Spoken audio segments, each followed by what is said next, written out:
मनुष्य हा समाजशील प्राणी, समाजामध्ये राहणारा आणि समाजातूनच तयार होत असते ते कुटुंब. कुटुंब हा आपल्या सगळ्यांचाच अत्यंत जिव्हाळ्याचा विषय असतो. लहानपणापासूनच सुखी, समाधानी, हसत्या खेळत्या कुटुंबाची स्वप्ने रंगवण्याचा अनुभव आपल्यापैकी बहुतेकांना येत असतो. कुटुंब म्हटलं की भांड्याला भांडं लागतंच. कधी मधी रुसवे फुगवे मतभेद होत असतात. भांडणं होऊन चिडचिड आणि रडारडी ही सुरूच असते.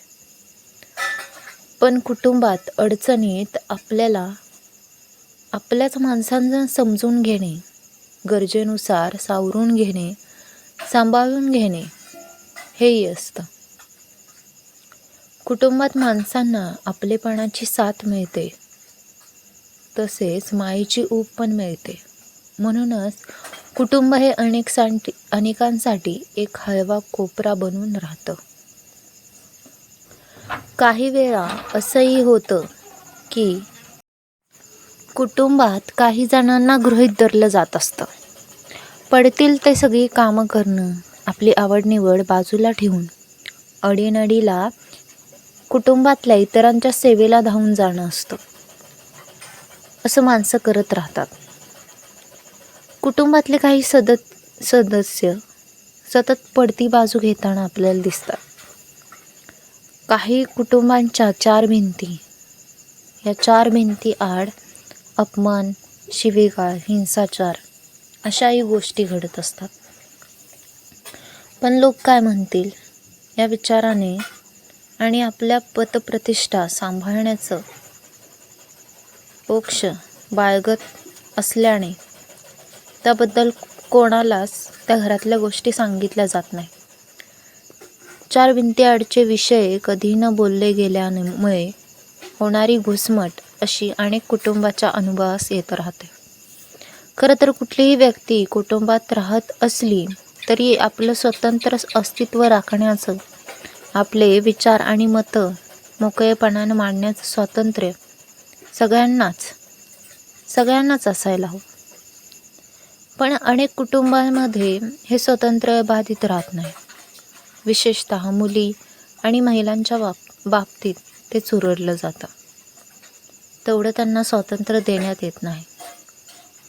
कारण एक समाजाचा दृष्टिकोन असतो.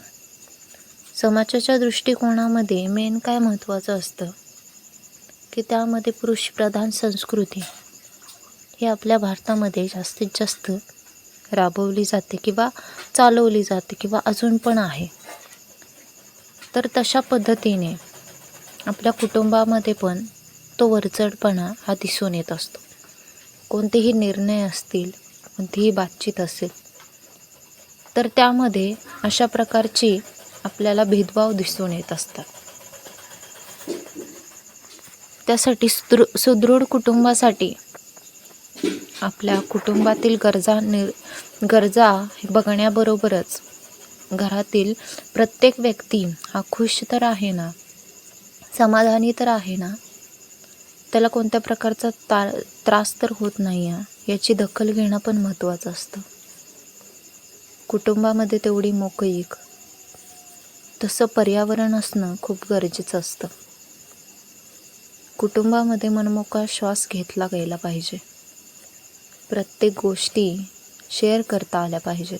प्रत्येक गोष्टींवर काही ना काहीतरी सोल्युशन निघालं पाहिजे. प्रत्येक गोष्टी ह्या चर्चा करून त्याविषयी नेमकं काही मतं असतील तर ते आपल्याला मांडता आली पाहिजेत.